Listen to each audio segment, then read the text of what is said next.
Hi, I'm Janome maker Casey Renee Cosplay, and today we are going to make a Wednesday Addams inspired cosplay that we can wear for either everyday wear or as a cosplay at a convention or for photos or Halloween.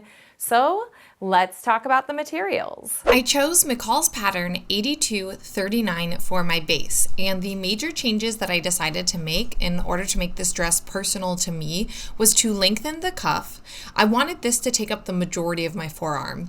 I really wanted to make a super dramatic collar, and then I also wanted to have a nod to Wednesday's button up front, but I didn't want it to go all the way down the dress, so I have it end at the waist. I'm using black and white cotton broadcloth from my stash for this project. I'll be closing it with a zipper on the side seam, and I will also use buttons on the wrist and on the front that are all from my stash, just left over from old projects.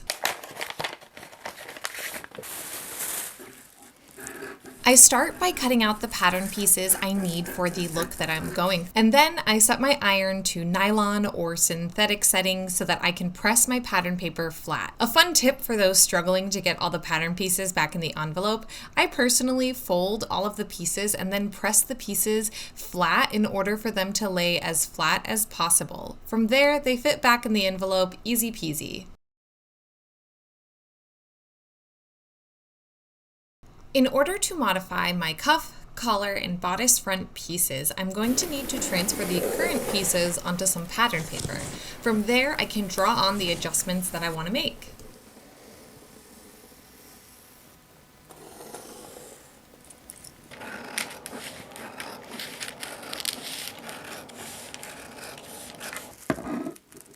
I decided that I was going to cut everything out and then use the lining layer to make the mock-up and adjust what was cut later. The instructions have you stay stitch the back piece as well as a section of the front piece. To stay stitch, I shortened the length of the stitch length to a 1.5 millimeter and then stitch about 1/4 of an inch away from the edge of the fabric so it will be encased in the seam. Then I can attach the side front to the front and the side back to the back at 1/2 of an inch seam allowance. Using my pressing ham, I press my seams open and then I can attach the front to the back at the shoulders and the side seams. For the mock-up, I am attaching both side seams. However, when it's time to sew the actual dress, I will leave the right side seam open between the notches so that I can put a zipper in it later.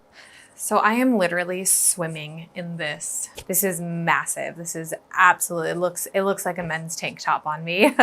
Obviously, like this armhole is really nice, but I feel like it only feels good because it's so big. So I'm gonna make an adjustment really quick to at least the side seams, just really quick, and then let's come back to this. Okay, cool. I took off 1/2 an inch at the front, and I also took in 1/4 of an inch on each side. And it seems to be fitting a little better, except for up in the top area, like around the bust. Not even just the bust, the like this area, like above the bust. It's just a little too loose. It looks almost like a t-shirt still. So I'm gonna actually take that in about 1/2 an inch on each side as well, starting from here to the top, and then the same on the back. I'm going to start about like the bottom of the shoulder blade up to the top, just taking 1/4 of an inch, and hopefully that will fix any bagginess up here. And then I can repeat that entire process on the next set of fabric because these two together are gonna kind of like work as a lining and a top layer. So that's where we're at. We're making progress.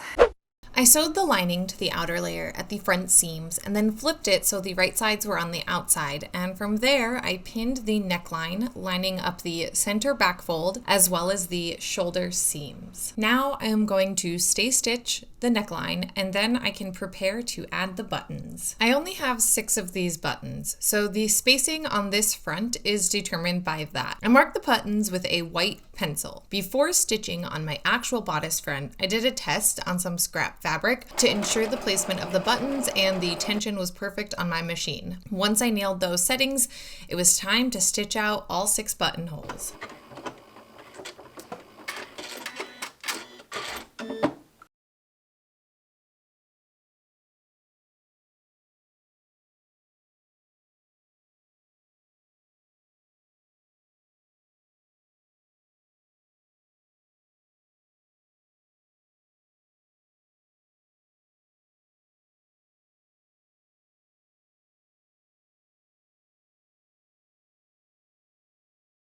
Now let's talk about the sleeves. I started by adding gathering stitches to the top and bottom of the sleeve.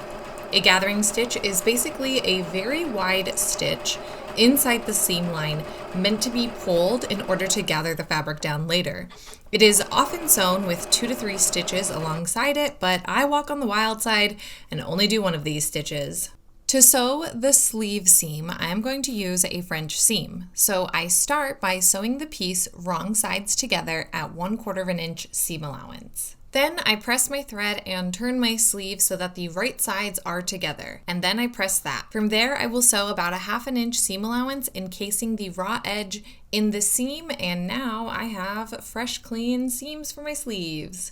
For the cuffs, I start by fusing some interfacing to one of the cuff pieces. I chose Dreamweave fusible interfacing so I could machine wash my dress when I'm all done. Then I can sew the 2 cuff pieces together, right sides together, making sure to leave a 1/2 inch gap from the edge of the cuff that will be getting attached to the sleeve. Now I am going to clip my corners, trim all 3 edges, flip my fabric right sides out, and press my cuff flat. After marking the center of the sleeve and the cuff, I will pin them together and pull my gather stitches so I can evenly distribute the sleeve gathers onto the cuff. Now I can sew this down, making sure that my gather stitch is inside my seam allowance.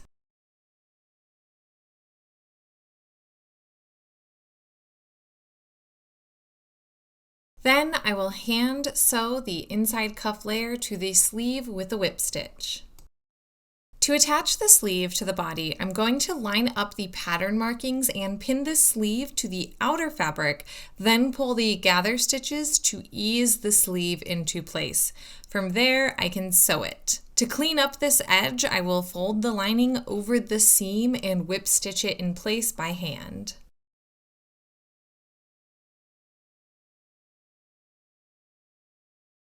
Moving on to the collar. I have my white cotton folded in half. On half of it, there is a fusible interfacing, and on the other half, it's left alone.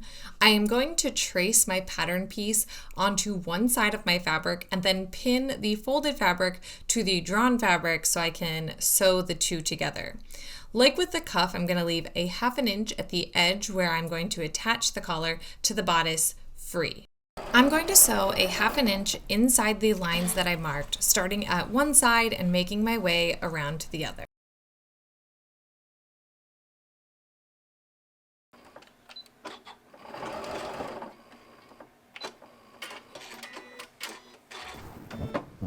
I cut along the edge that I drew onto my fabric. Then I clipped the corners, trimmed the edges, and flipped the collar right sides out. Finally, I gave it a really good press before pinning it to my bodice. One thing I didn't account for when I was making adjustments to the pattern based on my size was that I would also have to adjust the collar. So when I went to pin the collar to the bodice, it was way too big. So I brought out my ruler and took off about 1.5 inches on each side of the collar. With these adjustments, I can get back to adding the collar to my bodice by pinning the wrong side of the collar to the right side of the bodice and sewing that down. Once it is sewn, I will clip the curve of the collar so that it will have an easier time turning. Then I can press the seam towards the collar and turn the top edge of the collar in by 1/2 inch. I will pin that down and slowly stitch over it, ensuring that the top bodice edge and the collar are all tucked nicely into this seam. Moving on to the skirt, I forgot to cut out a pocket, so grabbing my trusty pocket pattern, I cut out 2 halves of a pocket. Overlock the edges of both the pocket and the skirt seams, then measure from my waist to just above my knee so I can plan the placement of the hem. Then I can sew the pockets to the skirt pieces and the 2 skirt pieces together with the right sides together. I'm only placing 1 pocket on this dress because I have the zipper on the other seam and I personally hate adding pockets to a zipper. For the hem, I folded and pressed the edge of my fabric in by 1/4 inch and then again by another 1/4 inch to encase the raw edge. I stitched that down on my machine and now the skirt is ready to be attached to the bodice.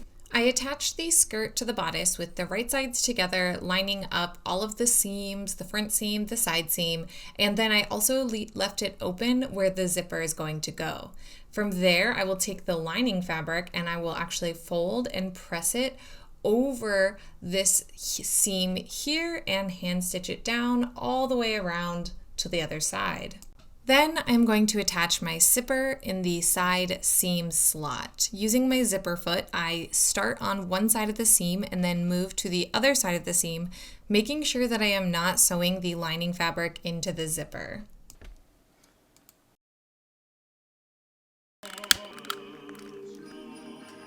The final step is to hand sew the lining into the zipper, and then this dress is done. Okay, so I know that I finished the dress. It's all done, it's all sewn, but I'm not really loving the collar. So I'm going to rip it out and make some adjustments and sew it back in. I know this was supposed to be just a really simple dress, but I think that there are two parts of this costume or dress that like really made it something that I want to wear, and that's the sleeve and the collar. So if I don't nail the collar, in my opinion, I'm probably not gonna wear the dress. And I think that is not really fair to myself. So let's just spend an hour fixing the collar and getting it the way I want it, and then I'll maybe actually wear it. So I used my seam ripper to rip out the collar. Basically, I just ripped out that last stitching that I did. And then I also took my ruler and I use that to help me find a guideline to mark where I was going to sew, and then I basically just sewed this right back up the exact way that I stitched it before, and I liked it marginally better. Let's skip to the reveal.